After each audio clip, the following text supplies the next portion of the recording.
ஒரு எம்டி அப்பார்ட்மெண்ட்டுக்கு எதுக்கு இவர் 26 வருஷமாக பே பண்ணிட்டுருக்காரு?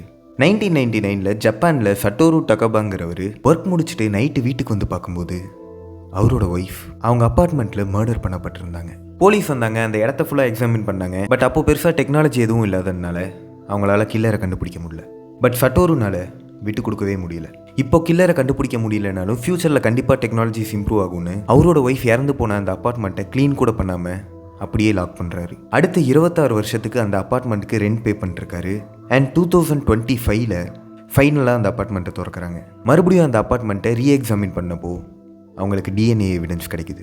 அந்த டிஎன்ஏ எவிடன்ஸை வச்சு அவங்க கில்லரை கண்டுபிடிக்கிறாங்க. சட்டோரோட கூட படித்த ஒரு பழைய ஸ்கூல் ஃப்ரெண்டு தான் அவரோட ஒய்ஃபை கொண்டிருக்காங்க. பட் போலீஸ் எதுக்கு கொண்டாங்க அப்படிங்கிற மோட்டிவை தெளிவாகவே ரிவீல் பண்ணல. பட் எப்படி இருந்தாலும் 26 வருஷமாக ஃப்யூச்சர் மேலே நம்பிக்கை வச்சுட்டு இருந்த சட்டோரு ஃபைனலாக அவரோட ஒய்ஃபை யார் கொன்னதுன்னு சால்வ் பண்ணார்.